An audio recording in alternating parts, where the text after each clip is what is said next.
வணக்கங்களே. சற்று முன்பு இன்று காலை தமிழக அரசு வெளியிட்டுள்ள 7 முக்கியமான அறிவிப்புகள் என்னென்ன என்பதை பற்றி தான் நம்ம இந்த வீடியோவில் பார்க்க போகிறோம். முடிந்தளவுக்கு இந்த வீடியோவை ஸ்கிப் பண்ணாமல் முழுமையாக பாருங்கள். முதல் அறிவிப்பு: தமிழ்நாடு மற்றும் புதுச்சேரியில் வரும் ஏப்ரல் 19ஆம் தேதி லோக்சபா தேர்தல் ஒரே கட்டமாக 40 தொகுதிகளிலும் நடைபெறப் போகிறது.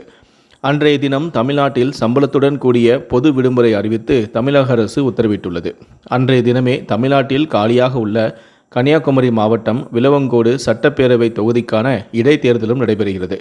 இது தொடர்பாக புகார் அளிக்க மாநில மற்றும் மாவட்ட அளவில் கட்டுப்பாட்டு அறைகளை உருவாக்கி அதற்கான எண்களை பொதுமக்களுக்கு தெரியும் வகையில் விளம்பரப்படுத்த வேண்டும் எனவும் அந்த உத்தரவில் பிறப்பிக்கப்பட்டுள்ளது. இரண்டாவது அறிவிப்பு: அனைத்து சார் பதிவாளர் அலுவலகங்களும் சனிக்கிழமை, அதாவது இன்று இயங்கும் என தெரிவிக்கப்பட்டுள்ளது. மார்ச் 30ஆம் தேதி சனிக்கிழமை அனைத்து சார் பதிவகங்களும் வழக்கம் போல காலை 10 மணி முதல் ஆவணப்பதிவு முடியும் வரை செயல்பாட்டில் இருக்கும் எனவும் கூறப்பட்டுள்ளது. மூன்றாவது அறிவிப்பு: துணை கலெக்டர், போலீஸ் டிஎஸ்பி உள்ளிட்ட குரூப் 1 பதிவில் காலியாக உள்ள 90 காலி இடங்களை நிரப்புவதற்கான அறிவிப்பை டிஎன்பிஎஸ்சி நேற்று வெளியிட்டது. இதற்கான முதல்நிலை தேர்வு ஜூலை 13ஆம் தேதி நடக்கிறது. அந்த வகையில் 2024க்கான குரூப் 1 பதிவில் காலியாக உள்ள இடங்களுக்கான அறிவிப்பை டிஎன்பிஎஸ்சி நேற்று வெளியிட்டுள்ளது. அதில் துணை கலெக்டர் 16 இடங்கள், துணை காவல் கண்காணிப்பாளர் அதாவது டிஎஸ்பி 23 இடங்கள், வணிக வரித்துறை உதவி ஆணையர் 14 இடங்கள், கூட்டுறவு துணை பதிவாளர் 21 இடங்கள், ஊரக வளர்ச்சித்துறை உதவி இயக்குனர் 14 இடங்கள், மாவட்ட வேலைவாய்ப்பு அதிகாரி 1, மாவட்ட தீயணைப்புத்துறை அதிகாரி 1 என மொத்தம் 90 இடங்கள் நிரப்பப்பட உள்ளது. இந்த தேர்வு அறிவிப்பு வெளியான நேற்று முதல் டிஎன்பிஎஸ்சியின் tnpsc.government.in என்ற இணையதளம் வாயிலாக விண்ணப்பிக்கலாம் என்றும் அறிவிக்கப்பட்டிருந்தது. தேர்வுக்கு விண்ணப்பிக்க ஏப்ரல் 27ஆம் தேதி இரவு 11:59 மணி வரை கால அவகாசம் வழங்கப்பட்டும் உள்ளது. தேர்வர்கள் தங்களுடைய விண்ணப்பத்தில் மே 2ஆம் தேதி நள்ளிரவு 12:01 முதல் மே 4ஆம் தேதி நள்ளிரவு 11:59 மணி வரையில் திருத்தங்களை செய்து கொள்ளலாம் எனவும் தெரிவித்துள்ளது. தொடர்ந்து ஜூலை 13ஆம் தேதி முதல்நிலை தேர்வு காலை 9:30 மணி முதல் பிற்பகல் 12:30 வரை நடைபெறும் எனவும், மெயின் தேர்வு சென்னையில் மட்டும் நடத்தப்படும் எனவும், அதற்கான தேதி பின்னர் தெரிவிக்கப்படும் எனவும் அறிவிக்கப்பட்டுள்ளது.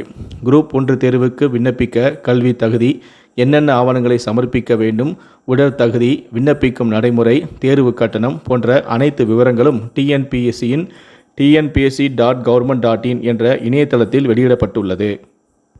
நான்காவது அறிவிப்பு: தமிழ்நாட்டில் 9 இடங்களில் 100 டிகிரி ஃபாரன்ஹீட்டை தாண்டி வெயில் பதிவாகியுள்ளது.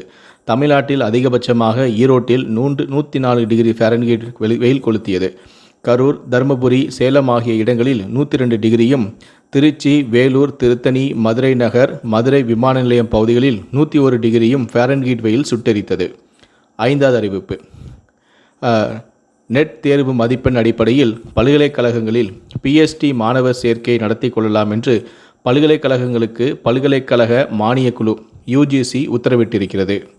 ஆறாவது அறிவிப்பு: திருவனந்தபுரம் ரயில்வே கோட்டத்துக்குட்பட்ட ஆரல்வாய்மொழி, நாகர்கோயில், கன்னியாகுமரி ரயில் வழித்தடத்தில் இரட்டை ரயில் பாதை அமைக்கும் பணி காரணமாக ஏப்ரல் 1ஆம் தேதி வரை ரயில் சேவையில் மாற்றம் செய்யப்பட்டுள்ளது. நாகர்கோயிலிருந்து காலை 10:35 மணிக்கு புறப்படும் கன்னியாகுமரி ரயிலானது மார்ச் 29ஆம் தேதி முதல் ஏப்ரல் 1ஆம் தேதி வரை ரத்து செய்யப்பட்டும் உள்ளது.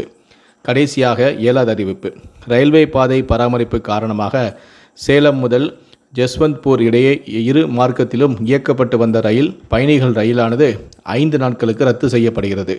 சேலம் ஜங்ஷனில் இருந்து அதிகாலை 5:20 மணிக்கு புறப்படும் சேலம் ஜஸ்வந்த்பூர் பயணிகள் ரயிலானது வரும் 1ஆம் தேதி முதல் 5ஆம் தேதி வரை 5 நாட்களுக்கு ரத்து செய்யப்படுகிறது.